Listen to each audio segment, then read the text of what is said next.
Welcome students, आज हम start करेंगे अपनी 9th क्लास की केमिस्ट्री का चैप्टर नंबर 3 का लेक्चर नंबर 4 और आज का हमारा टॉपिक है Mendeleev periodic table. Mendeleev periodic table को मोस्ट यूजफुल और कम्प्रीहेंसिव क्लासिफिकेशन कहा गया। अब मेंडलीव की क्लासिफिकेशन को बहुत ही ज्यादा यूजफुल और कम्प्रीहेंसिव क्लासिफिकेशन क्यों कहा गया? क्योंकि मेंडलीव ने अपने टेबल के अंदर अनडिस्कवर्ड एलिमेंट के लिए एम्प्टी स्पेसेस छोड़ी थी। जैसे कि यहाँ पे आपको मेंडलीव का टेबल नजर आ रहा है, इस टेबल में आपको बहुत सारी एम्प्टी स्पेसेस नजर आ रही हैं। तो मेंडलीव ने अपने टेबल में इन अनडिस्कवर्ड एलिमेंट के लिए एम्प्टी स्पेसेस छोड़ी थी और मेंडलीव ने उन अनडिस्कवर्ड एलिमेंट की प्रॉपर्टीज को भी प्रेडिक्ट किया था। और बाद में जब वो एलिमेंट डिस्कवर हो गए और उनकी प्रॉपर्टीज वही थी जो मेंडलीव ने प्रेडिक्ट की थी, तो फिर मेंडलीव की क्लासिफिकेशन को बहुत ही ज्यादा यूजफुल और कम्प्रीहेंसिव क्लासिफिकेशन कहा गया, क्योंकि इसने अनडिस्कवर्ड एलिमेंट के लिए एम्प्टी स्पेसेस भी छोड़ी थी और इसके अलावा मेंडलीव ने अनडिस्कवर्ड एलिमेंट की प्रॉपर्टीज को भी प्रेडिक्ट किया था और उनकी प्रॉपर्टीज वाकई में वही थी जो मेंडलीव ने प्रेडिक्ट की थी।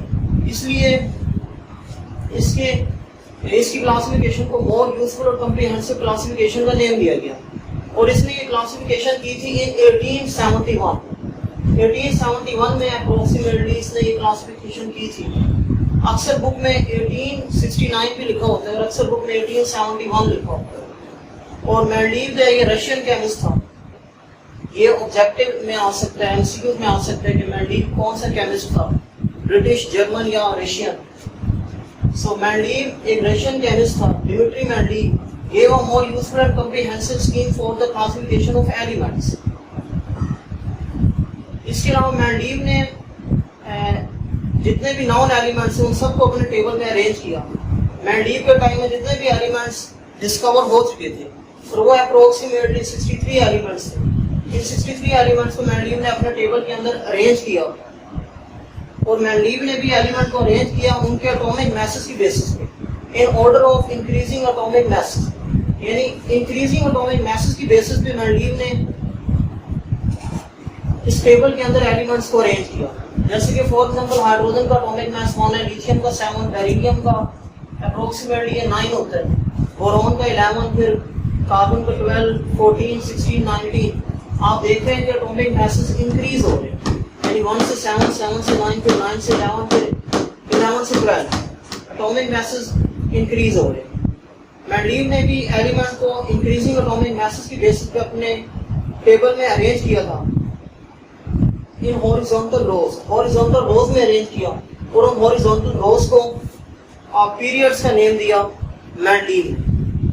मेंडलीव ने जब एलिमेंट्स को उनके इंक्रीजिंग एटॉमिक मैसेस के अकॉर्डिंग अरेंज किया, तो इस तरह करने से वो एलिमेंट जिनकी प्रॉपर्टी सेम थी वो एक ही वर्टिकल कॉलम्स में आ गए और मेंडलीव ने उन वर्टिकल कॉलम्स को ग्रुप्स का नेम दिया, so that elements with similar properties were in the same vertical columns।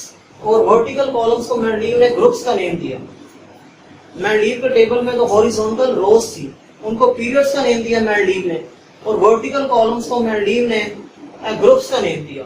यानी कि ग्रुप्स ऑफ पीरियड के जो वर्ड्स हैं ये सबसे पहले मेंडलीव ने इंट्रोड्यूस करवाए थे। इसके अलावा एलिमेंट की इस क्लासिफिकेशन या इस अरेंजमेंट को मेंडलीव ने पीरियोडिक टेबल का नेम दिया। This arrangement of elements was called periodic table, और पीरियोडिक टेबल का वर्ड भी सबसे पहले मेंडलीव ने यूज किया था। मेंडलीव ने ये जो रिजल्ट थे, मेंडलीव के वर्क के जो रिजल्ट थे, इन रिजल्ट को उसने पीरियोडिक लॉ की फॉर्म में इंट्रोड्यूस करवाया। He put forward the results of his work, यानी जो भी इसका वर्क था on the classification of element, इस वर्क के जो रिजल्ट थे इन रिजल्ट को उसने पीरियोडिक लॉ की फॉर्म में इंट्रोड्यूस करवाया। और पीरियोडिक लॉ हम किसे कहते हैं? पीरियोडिक लॉ कहते हैं properties of the elements are the periodic function of their atomic masses. अब हम पीरियोडिक लॉ को डिफाइन करते हैं। पीरियोडिक लॉ क्या होता है? पीरियोडिक लॉ में कहता है properties of the elements are periodic function of their atomic masses. Periodic law में कहता है कि एलिमेंट की जो प्रॉपर्टीज होती हैं वो एटॉमिक मैसेस के पीरियोडिक फंक्शंस होते हैं।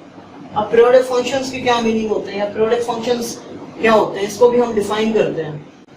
ये शॉर्ट क्वेश्चन में वो पूछ सकता है कि मेंडलीव की जो क्लासिफिकेशन थी उसकी क्लासिफिकेशन की स्टेटमेंट क्या थी। ये मेंडलीव की क्लासिफिकेशन की स्टेटमेंट है और ये पीरियोडिक फंक्शन की स्टेटमेंट है। Periodic function means properties of elements repeat after regular interval. Periodic function के मीनिंग होते हैं कि एलिमेंट्स की प्रॉपर्टीज रेगुलर इंटरवल के बाद रिपीट होती हैं, और इस तरह से रिपीट होंगी कि वो एलिमेंट जिनकी केमिकल प्रॉपर्टीज और जिनकी प्रॉपर्टीज सेम है और कॉन्फ़िगरेशन सेम है, वो एक ही ग्रुप्स में प्लेस हो जाएंगे। Periodic function means properties of elements repeat after regular intervals such that elements of similar properties and similar configuration are placed in the same groups। यानी वो एलिमेंट जिनकी कॉन्फ़िगरेशन सेम है और प्रॉपर्टी सेम है वो same ही groups में arrange हो जाते हैं। जैसे कि यहाँ पे आपको मेंडलीव के टेबल के अंदर टोटल 8 ग्रुप्स नजर आ रहे हैं। मेंडलीव के टेबल में टोटल 8 ग्रुप्स थे और 12 पीरियड्स थे। अब इन 8 ग्रुप्स में जो एलिमेंट्स हैं, इनमें मेजॉरिटी ऑफ द एलिमेंट ऐसे हैं जिनकी केमिकल प्रॉपर्टीज सेम है। अब ग्रुप 1 में जो एलिमेंट्स हैं उनकी केमिकल प्रॉपर्टीज मोस्टली सेम है। ग्रुप 2 में जो एलिमेंट्स हैं इनकी प्रॉपर्टीज भी सेम है। मेंडलीव की क्लासिफिकेशन को मोर यूजफुल और कम्प्रिहेंसिव क्लासिफिकेशन कहा गया, लेकिन इसके बावजूद मेंडलीव की जो क्लासिफिकेशन है इसके कुछ डिमेरिट्स हैं, इसकी कुछ लिमिटेशंस हैं, आपकी बुक में भी गिवन है। इसकी 2 लिमिटेशन या 2 डिमेरिट्स गिवन है आपकी बुक में। एक है इस failure to explain the position of isotopes, यानी मेंडलीव अपने टेबल में आइसोटोप की पोजीशन को एक्सप्लेन नहीं कर पाया। आइसोटोप सेम एलिमेंट के वो एटम्स होते हैं जिनके सेम एटॉमिक नंबर हो लेकिन डिफरेंट मास नंबर हो, उनको हम आइसोटोप कहते हैं। और आइसोटोप के मीनिंग होते हैं सेम पोजीशन। आइसोटोप के मीनिंग सेम पोजीशन होते हैं, लेकिन मेंडलीव के टेबल में आइसोटोप की सेम पोजीशन नहीं थी। आइसोटोप की पोजीशन मेंडलीव एक्सप्लेन ही नहीं कर पाया, क्योंकि मेंडलीव ने अपने टेबल के अंदर एलिमेंट को एटॉमिक मैसेज की बेसिस पे अरेंज किया था, और आइसोटोप के एटॉमिक मैसेज डिफरेंट होते हैं। अगर आइसोटोप के एटॉमिक मैसेज डिफरेंट होते हैं तो जितने भी आइसोटोप्स हैं उन सबको डिफरेंट प्लेसेस में या डिफरेंट ग्रुप्स में आना चाहिए था, लेकिन मेंडलीव आइसोटोप की पोजीशन को एक्सप्लेन नहीं कर पाया। एक ये लिमिटेशन थी इसके टेबल की, मेंडलीव के टेबल की। और सेकंड लिमिटेशन ये थी कि मेंडलीव ने एलिमेंट को एटॉमिक मैसेज के अकॉर्डिंग अरेंज किया था। एटॉमिक मैसेज के अकॉर्डिंग अरेंज करने से ये नुकसान हुआ कि कुछ एलिमेंट ऐसे थे जहां पे रॉन्ग अरेंजमेंट कर दी उसने, यानी उनके एटॉमिक मैसेज की रॉन्ग अरेंजमेंट कर दी। The wrong order of the atomic masses of some elements, some element के एटॉमिक मैसेज की उसने रॉन्ग अरेंजमेंट कर दी। अब एटॉमिक मैसेज इंक्रीज हो रहे थे फ्रॉम लेफ्ट टू राइट। तो अगर हम यहाँ पे देखें इसको, कोबाल्ट का एटॉमिक मास 59 होता है अप्रोक्सीमेटली, और निकल का भी अप्रोक्सीमेटली एटॉमिक मास 59 है। अगर कोबाल्ट का 59 है तो निकल का 59 से ग्रेटर देन होना चाहिए था, क्योंकि मेंडलीव ने इस टेबल के अंदर एलिमेंट को अरेंज किया था इंक्रीजिंग एटॉमिक मैसेज के अकॉर्डिंग, लेकिन यहाँ पे एटॉमिक मास इंक्रीज नहीं हो रहा था, बल्कि यहाँ पे सेम आ रही थी।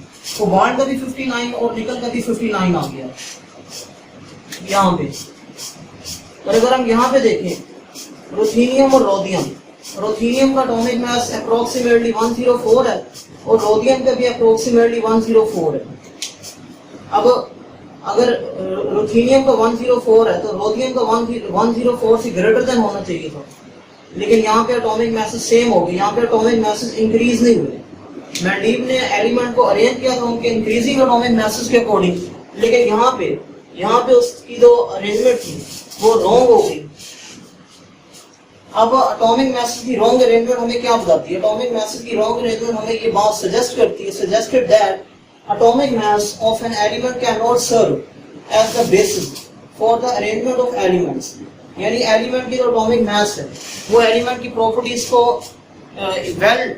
वेल डिफाइंड है वो नहीं करती, या वो एलिमेंट की प्रॉपर्टीज को प्रॉपरली एक्सप्लेन नहीं कर पाती।